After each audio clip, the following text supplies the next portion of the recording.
जहां पर हिंदुओं के दमन की साजिश लगातार बढ़ रही है, भारत विरोधी नैरेटिव वहां पर फैलाया जा रहा है, बनाया जा रहा है। बांग्लादेश में तेज हो गए हैं एंटी इंडिया नैरेटिव और इन्हें आगे बढ़ाने की तैयारी, यानी कि भारत के खिलाफ साजिश अब बड़े स्तर पर यहां चल रही है। बांग्लादेश यहां पर हिंदुओं पर अत्याचार की खबरें पिछले कुछ दिन से लगातार आप देख रहे हैं, तस्वीरें सामने आ रही हैं। अभी बीती रात ही 2 इस्कॉन मंदिर को आग के हवाले कर दिया गया, वहां देवी देवता की मूर्ति को जला दिया गया। अब ऐसे में खबर ये कि तेज हो गए हैं एंटी इंडिया नैरेटिव वहां पर। बांग्लादेश में हिंदुओं पर हमले तो हो ही रहे हैं, लेकिन इन सब के बीच ही भारत के खिलाफ साजिशें भी बढ़ गई हैं। वहां के लोगों से कहा जा रहा है कि भारत के प्रोडक्ट्स का आप बॉयकॉट कीजिए। वहां इंडियन मीडिया को बैन करने की बात सामने आ रही है।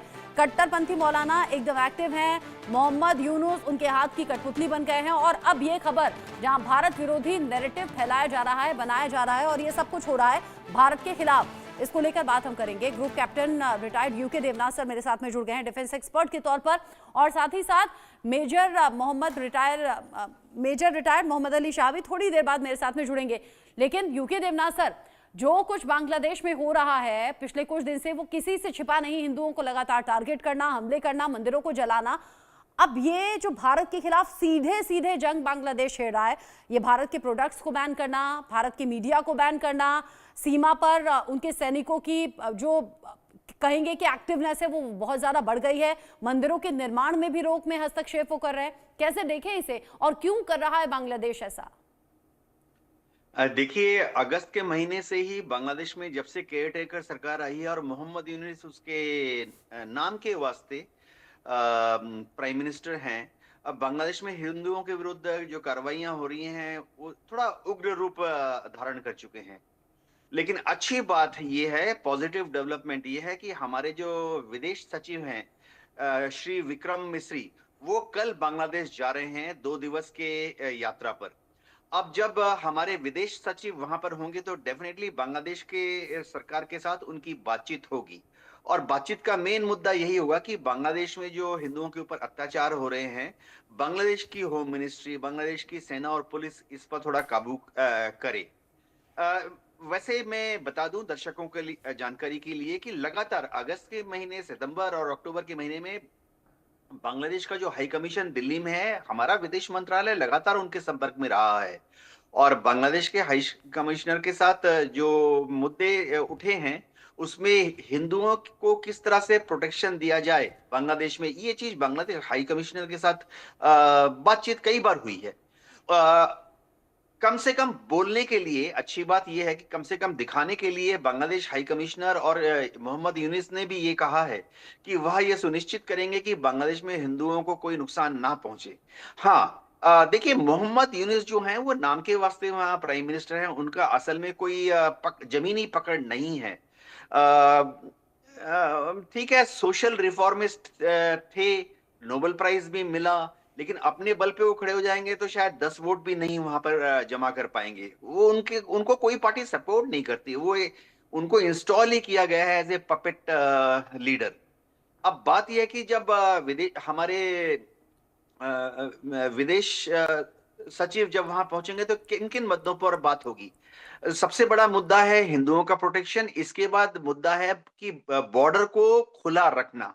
फिलहाल भारत सरकार चाहती है कि बॉर्डर के उस तरफ बांग्लादेश राइफल और बॉर्डर के इस तरफ हमारी जो बीएसएफ है वो आपस में सौहार्दपूर्ण रिलेशन बनाए रखे और जो ट्रेड है वो चलता रहे। बांग्लादेश के आसपास हिंदुस्तान का बॉर्डर बहुत लंबा है, 4000 किलोमीटर है और इस 4000 किलोमीटर में कम से कम 150 पॉइंट ऐसे हैं जहां से कि बांग्लादेश से कुछ सामान भारत में आता है और भारत का कुछ सामान बड़ी तादाद में बांग्लादेश जाता है। तो हमारा कंसर्न अभी ये है कि वो ट्रेड जो है वो चलता रहे, फलता फूलता रहे। ये जो बांग्लादेश में जो हिंसा हो रही है या भारत विरोधी हाँ। आवाजें आ रही हैं, इसका बहुत बड़ा कारण है कि जो बीएनपी है, खालिदा जिया की हाँ। पार्टी है, वो शुरुआती दिनों से ही थोड़ा सा भारत विरोधी स्टांस लेती रही है। और अब तो अभी नहीं, खुलकर, 30 अब साल तो 20 इस साल पहले सिचुएशन थी। का फायदा उठाकर खुलकर अपनी राजनीति चमकाने के लिए भारत के खिलाफ इतना बड़ा बयान दे दिया कि भारत से हम बिहार और बंगाल लेकर रहेंगे। मेजर शाह भी मेरे साथ में जुड़ गए। मेजर शाह, आपका भी स्वागत। अभी तक हम भारत मजबूत शख्सियत और मजबूत देश के तौर पर हिंदुस्तान पूरे देश में पहचान अपनी बना रहा है, तेजी से उभर रहा है, लेकिन पाकिस्तान से बार बार चैलेंजेस मिलते हैं, उधर चीन चालबाजियां करता है। अब बांग्लादेश में भी क्या, अब बांग्लादेश को भी उसी लिस्ट में रखा जाए क्या? सीधे तौर पर युद्ध के लिए उकसा रहा है, चुनौती दे रहा है। जी रक्षा जी, बांग्लादेश एक हमारा एक ऐसा अनोखा एक पड़ोसी मुल्क था जो हमारा बड़ा अच्छा अजीज दोस्त था। उसकी पैदाइश ही हमने कराई, हमने जो योगदान दिया, हमने खून बहाया बांग्लादेश के लिए। लेकिन अभी देखिए जिस तरीके से उन्होंने वहां पर सत्ता पलट हुई है, शेख हसीना की अवामी लीग वहां से गई है और जब अगली सरकार आई है मोहम्मद यूनुस की इंटरिम केयरटेकर गवर्नमेंट कहने के लिए, इसके विंग कमांडर यूके देवनाथ साहब ने बताया अभी, तो ये बहुत ही दुख की बात है कि जिस तरीके से वहां पर माइनॉरिटीज के साथ जो सलूकी हो रही है, जिस तरीके से वहां पर सरकार आ रही है, वो पाकिस्तान के इन्फ्लुएंस में है, पाकिस्तान के आईएसआई के इन्फ्लुएंस में है, वो एक अलग ही तरीके का, लेकिन अपने ही पांव पे कुल्हाड़ा मार रही है। क्योंकि बिना हिंदुस्तान पे डिपेंड होना उनके पास कोई भविष्य है भी नहीं। वो क्या समझ रहे हैं कि जिस तरीके से वहां पे बांग्लादेश के अंदर हालात पैदा हो रहे हैं, हाँ। बहुत सारी डिस्टर्बेंस है वहां पर।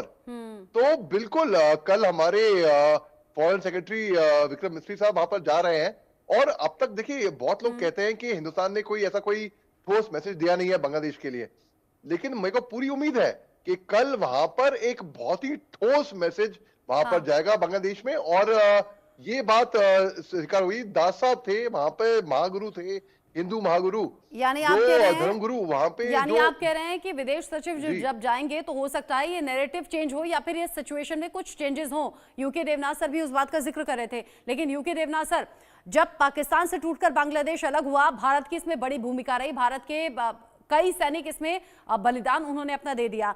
लाखों लोग बांग्लादेश के पाकिस्तान के उस वक्त मारे गए थे, पाकिस्तान ने उन पर हमला किया था और बांग्लादेश को ये बड़ा घाव दिया था। हजारों ऐसी महिलाएं थी जिनके साथ दुष्कर्म की घटनाएं हुई थी। ये सब कुछ जख्म क्या बांग्लादेश आज भूल गया है जो पाकिस्तान का सगा बन बैठा? देखिए, ये समझना पड़ेगा कि बांग्लादेश में जो पॉपुलेशन है 18 करोड़ जो हम वहां एस्टिमेट करते हैं, उसमें से करीबन 1 करोड़ 1.5 करोड़ हिंदू हैं। बाकी जो 16 करोड़ पॉपुलेशन बांग्लादेश की है, वो आधे से ज्यादा जो हैं ऐसे हैं जो कि ओरिजिनली बंगाली थे, यानी सदियों से, दशकों से उनके दादा परदादा, उनके नाना नानी बंगाली थे। लेकिन बांग्लादेश की पॉपुलेशन में करीबन 6 करोड़ या 7 करोड़ बंगाली मुस्लिम जो हैं, वो ऐसे हैं जो कि 1947-48 में बिहार से और भारत के पूर्वी भाग से चले गए थे। उत्तर प्रदेश के पूर्वी भाग से भी, जो अभी जैसे झारखंड है, छत्तीसगढ़ एरिया है, बिहार है, वहां से वो चले गए थे बांग्लादेश में 1947-48 में। तो ये लोग असल में बंगाली नहीं हैं। ये लोग वहां जाके 1947-48 के बाद वहां जाके जब ये वहां पे विस्थापित हुए थे, इन्होंने आस्ते आस्ते बंगाली सीखी। ये बिहारी मुस्लिम्स हैं जो कि बीएनपी को सपोर्ट करते हैं। 1971 के बांग्लादेश की जो लड़ाई हुई, उसमें भी इन लोगों ने, बिहारी मुस्लिम्स जो हैं वहां पर, इन्होंने पाकिस्तान आर्मी के साथ खड़े होकर इन्होंने मुक्ति वाहिनी और भारत की आर्मी के विरुद्ध लड़ाई की थी। यही लोग हैं जो कि आज बीएनपी के सपोर्टर हैं। यही लोग हैं जो कि जैसे अलग अलग वहां कट्टरवादी फोर्सेस हैं, छोटी छोटी धार्मिक पार्टियां हैं, हाँ। जो कि शरीयत पे यकीन करती हैं, जैसे कि जमात इस्लामी। ये मोस्टली बिहारी मुस्लिम्स हैं। तो जो ओरिजिनल बंगाली हैं, जो कि शुरुआती दिनों में अगर आप देखें, आज से 20 साल 30 साल पहले, हाँ। साड़ी पहनते थे, बंगालियों जैसा खाना खाते थे, दुर्गा पूजा में पार्टिसिपेट करते थे। आज भी मैं बता दूं कि बांग्लादेश में और पश्चिम बंगाल में जितने दुर्गा पूजा होती है, उसमें जो मूर्तियां बनती हैं, डेकोरेशन होती हैं, जितना भी लॉजिस्टिक सपोर्ट है, वो तो मुस्लिम ही दे रहे हैं।